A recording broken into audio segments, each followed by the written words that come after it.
Break के बाद आपका स्वागत है। ब्रेक से पहले हमने आपको बाड़मेर जैसलमेर का गणित समझाया। अब हम आपको अलवर सीट का गणित समझाते हैं, क्योंकि अलवर सीट पर भी आप जातिगत आधार पर दोनों पार्टियों में भिड़ंत देख सकते हैं। और वैसे भी ये हॉट सीट यहां पर बनी हुई है। बीजेपी राठ वोट बैंक के जरिए जीत की तैयारी कर रही है, तो कांग्रेस इस सीट पर मेवात वोट बैंक के साथ, वे मेवात हिस्से के साथ जीत की रूपरेखा तैयार कर रही है। ये रिपोर्ट देखिए। लोकसभा चुनाव की घोषणा के साथ ही अलवर जिले में राजनीतिक गतिविधियां तेज होने लगी हैं। फिलहाल प्रमुख पार्टियां प्रत्याशी चयन में जुटी हैं। अलवर जिले में लोगों की नजर कांग्रेस और बीजेपी की चुनावी रणनीति पर लगी है। 2 दशक से ज्यादा समय से अलवर लोकसभा क्षेत्र की राजनीति 2 ध्रुव, यादव और गैर यादव में सिमट गई है। दोनों ही प्रमुख पार्टियां समय समय पर इन्हीं 2 ध्रुवीय राजनीति पर अपना दाव लगाती आई है। इनमें कभी उन्हें कामयाबी तो कभी निराशा हाथ लगी। क्षेत्र के मतदाताओं की नजर इस बार के लोकसभा चुनाव में फिर से इस 2 ध्रुवीय राजनीति पर आकर टिक गई। अलवर शहर पर सबकी नजर है। अलवर लोकसभा क्षेत्र में अलवर शहर विधानसभा ऐसा क्षेत्र है जिस पर कांग्रेस, बीजेपी समेत अन्य प्रमुख पार्टियों की नजर है। यूं तो अलवर विधानसभा क्षेत्र में 2,51,825 वोट हैं, लेकिन मेवात और राठ की राजनीति में संतुलन बिठाने में इन मतों की बड़ी भूमिका रही है। यही कारण है कि अलवर विधानसभा क्षेत्र पर सभी प्रमुख पार्टियों की नजर है।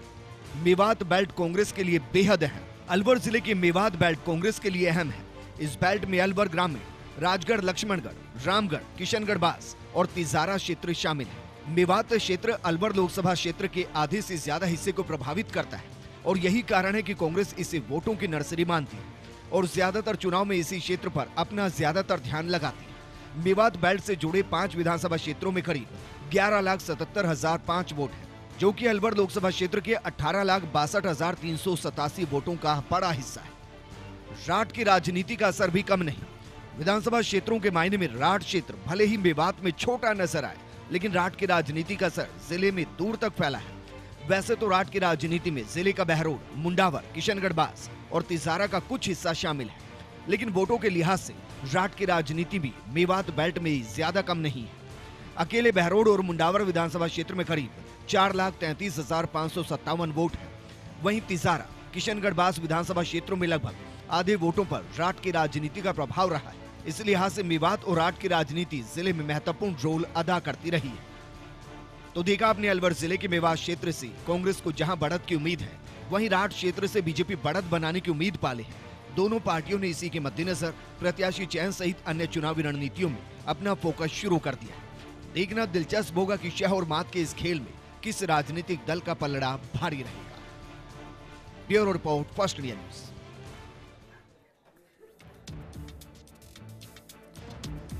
यानी कि बेशक विकास की बात की जाए, लेकिन सच्चाई यह है कि जब टिकटों का बंटवारा होता है तो जातिगत समीकरणों को साधा जाता है। इलेक्शन एक्सप्रेस 2019 में आज के लिए फिलहाल इतना ही। आप बने रहिए फर्स्ट इंडिया न्यूज के साथ।